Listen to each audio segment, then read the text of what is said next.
সুতরাং আমাদের সাধারণ মানুষ হিসেবে আমার মনে হয় যে মাননীয় মুখ্যমন্ত্রী মমতা বন্দ্যোপাধ্যায়কে একটা দৃষ্টান্তমূলক শাস্তি দেওয়া দরকার। এফআইআর এবং দরকার হলে একটা শাস্তি, অ্যারেস্ট করা হোক, যাতে আগামী প্রজন্ম এইটা থেকে একটা শিক্ষা পায় যে তুমি মুখ্যমন্ত্রী মানে তুমি যে কোনো জায়গায় ঢুকে সেখানে রেড বন্ধ করে দেবে, ফাইল নিয়ে চলে আসবে, সেটা কিন্তু সম্ভব না।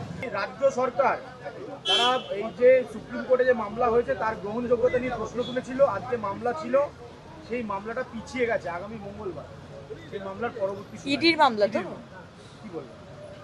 দেখুন, ইডির মামলা তো ইডি দেখবে, কিন্তু আমাদের বক্তব্য হচ্ছে যে একজন মুখ্যমন্ত্রী যদি ভারতবর্ষের সংবিধান, ভারতীয় ন্যায় সংহিতা, সেটা যদি ভাবেন যে উনি সেটাকে বাধা দিতে পারবেন, একটা ইন্ডিপেন্ডেন্ট ইনস্টিটিউশন আসছে একটা রেড করতে, ওখানে গিয়ে উনি বাধা দিয়ে ফাইল চুরি করে, ডকুমেন্টস চুরি করে চলে আসবেন, আর তারপর অসত্য কথা বলবেন যে আমাকে ইডি বলেছিল ফাইলটা নিয়ে যেতে, এটা তো আগামী প্রজন্মের জন্য বা দৃষ্টান্তমূলক একটা শাস্তি দেওয়া দরকার আগামী যারা এমএলএ এমপি হবে বা যারা লিডার হবে তাদের জন্য, যে যত বড়ই লিডার আপনি হন না, আপনি কিন্তু ভারতীয় ন্যায় সংহিতা বা ভারতবর্ষের সংবিধানের ঊর্ধ্বে নয়।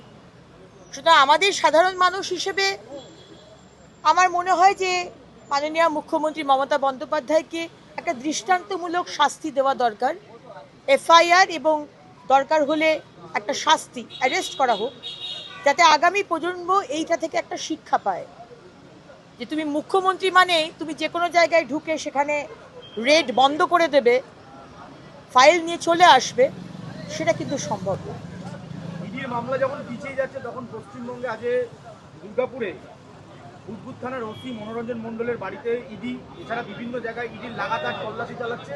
এই কয়লা কেলেঙ্কারি, কয়লা মামলা ইডি তল্লাশি চলে। এরকম একটা ওসি প্রশাসনের মাধ্যমেই দুর্নীতির টাকা লেনদেন হয় বলে মনে হয়। এটা তো খুব স্পষ্ট, খুব ক্লিয়ার, জলের মতো স্বচ্ছ।